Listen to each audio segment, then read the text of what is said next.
Welcome to Pakistani father and son reaction. अगर आपने हमारे चैनल को सब्सक्राइब नहीं किया तो लाजमी सब्सक्राइब कर ले ताकि आने वाली वीडियो आप तक पहुंचती रहे और आप एंजॉय कर। तो यार भाई इस टाइम सिंगापुर के प्राइम मिनिस्टर पहुंच चुके हैं भारत, और भारत आते ही उन्होंने भाई साहब ऐसी बात कर दी कि चीन पाकिस्तान का पिछवाड़ा जल के राख हो गया है। भाई उन्होंने आई लव भारत बोलकर भाई दोनों देश चीना और पाकिस्तान का कलेजा फाड़ के हाँ जी क्या बोल रहे हो जा वो पहुंचे हुए हाँ जी देखो ना क्या मोदी जी उधर पहुंचे तो सिंगापुर का प्रेसिडेंट पहुंच भाई देख लो क्या हो रहा है। और भाई आई लव भारत उसने बोला है। फिर देख यार क्या चल रहा है भाई, सब दुनिया के बड़े बड़े लीडर्स भारत में आके क्या बातें कर रहे हैं यार मोदी जी के लिए, भारत के लिए वॉच करते हैं भाई साहब, जान छुड़ा रहे हैं। देखते हैं तभी पता लगेगा वॉच करने के बाद। कौन करते स्टार्ट। समय पूरी दुनिया में चर्चा इस बात को लेकर के है कि आखिर भारत ट्रंप के टैरिफ का जवाब किस तरीके से देगा और इस जवाब में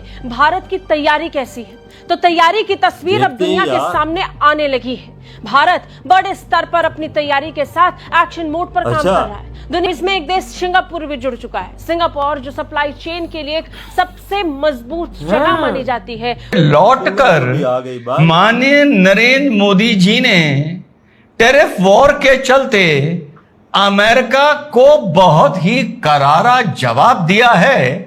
साथ ही साथ बुरा ना मानिएगा, इस टाइम कहना पड़ रहा है, अफसोस है कि बुरा ना मानिएगा कि चाइना को भी बहुत करारा जवाब दिया है, दुनिया को बहुत करारा जवाब दिया है। तिजारत का हजम सालाना 10 अरब डॉलर तक ले जाने पर इत्तफाक किया है। मरहले से ताबीर किया गया है। दोनों ममालिक के माबैन मुख्तलिफ शोबों में ताउन की कई मुआहदे पर तय पाए।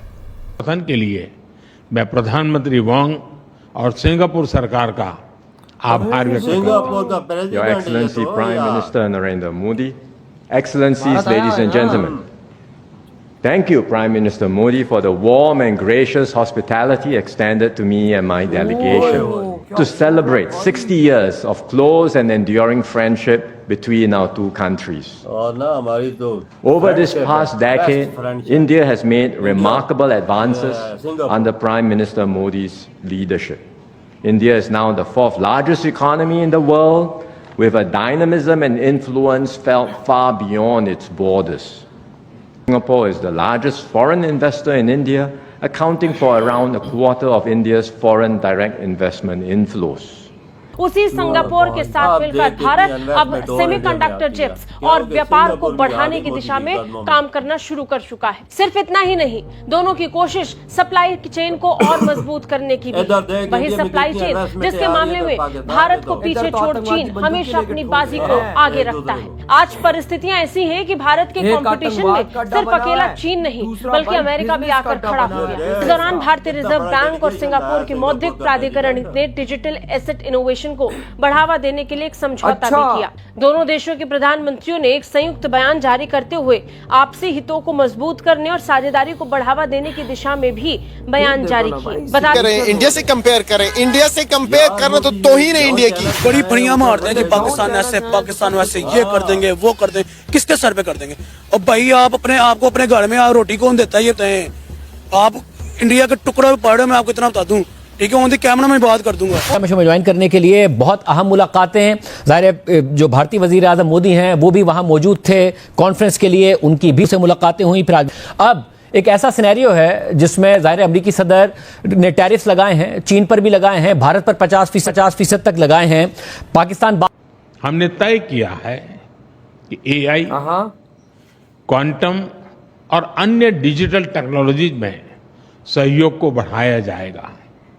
आज स्पेस सेक्टर में हुए समझौते से अंतरिक्ष विज्ञान क्षेत्र सहयोग में एक नया अध्याय जुड़ रहा है।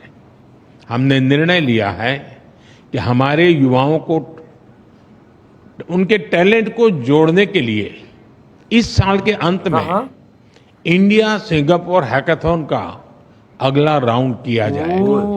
सिर्फ निवेश बढ़ाना ही नहीं, व्यापारिक साझेदारी को भी बढ़ाने की दिशा में सिंगापुर और भारत एक साथ आने के लिए प्रतिबद्धता जाहिर कर चुके हैं। सिंगापुर के प्रधानमंत्री शकील चौर साहब, मैं बात करना चाहता हूं कि भारत और पाकिस्तान के वज़ीर आज़म जो हैं वो चाइना में थे। क्या ये एक मिस्ड अपॉर्चुनिटी है कि दोनों मुल्कों के वज़ीर आज़म एक ही टेबल के ऊपर बैठे हों, एक ही हॉल के अंदर हों, एक ही गैदरिंग के अंदर हों, लेकिन हम कोई रास्ता नहीं निकाल सके। क्या कहेंगे, क्या पाकिस्तान को हाथ मिला लेना चाहिए था, पाकिस्तान की लीडरशिप को, या नरेंद्र मोदी साहब को आगे आना चाहिए था? क्योंकि पाकिस्तानी कहते हैं कि हमेशा हम ही हाथ आगे करते हैं, इंडिया की तरफ से आगे से हाथ नहीं आता। क्योंकि तुम्हारी क्या कहेंगे चौर साहब? ये स्टेटमेंट मेरी नजर में गलत है कि इंडिया आने वाले 5 सालों में दुनिया के तीसरे नंबर पे कोने में हो जाएगा। 5 साल क्यों मैंने गलत कहे हैं? उन्होंने टाइम ड्यूरेशन बहुत ज्यादा बता दी। मेरी नजर में 1.5 से 2 साल बहुत है उनके लिए। तो हम अपनी उनकी तरक्की है कि 50 इयर्स बाद खुद को कहाँ देख रहे हैं, उनका माइंड इस तरह बनाया जाता है, उनकी ग्रूमिंग इस तरह की जाती है। हमारे यहाँ ये अच्छा नाश्ता हो गया, ओके, लंच में क्या करना है, डिनर में क्या करना है, महंगाई इतनी है, बंदा कहता है या किसी तरह बस पेट पूजा हो और कोई काम ना हो, तो वहाँ प्लानिंग की जाती है कि 50 साल बाद इंडिया कहाँ रैंक करेगा। वहाँ थिंक टैंक्स इस तरह है, हमारे यहाँ थिंक टैंक्स पता नहीं कहाँ सोए हुए हैं। चीमा साहब, बात यह है कि वही फिर बात आ जाती है कि हमें थोड़ी सी रिफ्लेक्शन की जरूरत है, सेल्फ रिफ्लेक्शन की, इंट्रोस्पेक्शन की, कि हालात इतने खराब क्यों हुए। तो यार हालात हमने हमें बाकी इस मसले पे जो है ना एक नेशनल लेवल पे जरूरत है गौर व फिक्र की, सोचने की कि क्या what kind of relationship we want with India. उस पे हमारे यहाँ क्लैरिटी नहीं है अनफॉर्चुनेटली। कोई डिस्कशन नहीं है, कोई डिबेट नहीं है कि हमारे ताल्लुकात किस तरह के होने चाहिए और किस तरह के ताल्लुकात से हमें फ़ायदा है। So we need to do some soul searching, we need to do some self reflection. कोई गौर व खौज करें, कोई रास्ता ढूंढें कि भाई इस खराब रिलेशनशिप का हमें क्या फ़ायदा है और उसके वर्स्ट कॉन्सिक्वेंसेस क्या हो सकते हैं, और अच्छे ताल्लुकात उसके क्या फ़ायदे हमें हो सकते बेहतर हो जाए। हाँ, इनका दिल यही है, लेकिन इनके नहीं, दिल साहब बिल्कुल ठीक है, ये सेल्फ रिफ्लेक्शन की बात कर रहे हैं। अच्छा, ये हाथ मिलाना क्या ये पाकिस्तान की जिम्मेदारी है कि जनरल मुशर्रफ ने अगर वाजपेयी से हाथ मिलाया था तो शहबाज शरीफ मोदी साहब से हाथ मिलाएगा? ये बात अगर दूसरी साइड से क्यों नहीं चलती चौर साहब? ये इस वजह से क्यों नहीं चलती मैं बताता हूँ ना। बच्चे, तू छोटा बच्चा है क्या, तो इसलिए नहीं चलती कि भाई साहब उसने काफ़ी दफ़ा ट्राई किया है, लेकिन भाई साहब उसके पीठ पीछे छुरा घोंपा गया, इस वजह से वो अभी हमें बंदा मुंह नहीं लगाता। 2014 में भाई साहब देख लो ना, तुम्हारे भाई साहब हमारे अपनी गलतियां है ना, हमारी अपनी गलतियां है ना। देखो ना, सिंगापुर आया हुआ है, बड़ी बड़ी डील्स हो रही। सिंगापुर का पीएम आई लव भारत बोल रहा है, कहता है कि जो आप लोगों ने मुझे यहाँ पर प्यार दिया, मुझे किसी देश के अंदर जाके नहीं मिला। उसकी बातें तो सुनो, दुनिया दीवानी हो रही है भारत पे, और हम पाकिस्तानियों पे दुनिया थूकती तक नहीं। हम लोग एक अगर प्राइम मिनिस्टर से हमारा पीएम हाथ मिला रहे, खुशी के हमारे 2 दिन वो हमारा पीएम सोता नहीं है कि भाई साहब वो हो रशिया के पीएम से मैंने हाथ मिला दिया। हमारी ये औकात है यार। भाई साहब इस देश का बेड़ा गर्क कर दिया, 80 साल हो गए इस देश को बनाए हुए। मुझे नहीं समझ आता आखिर किस लिए हमने ये देश बनाया है। भीख मांगने के लिए? किस भाई साहब मकसद के लिए बनाया, मुझे आज तक इस देश की समझ नहीं है, क्योंकि इस देश में कुछ है नहीं।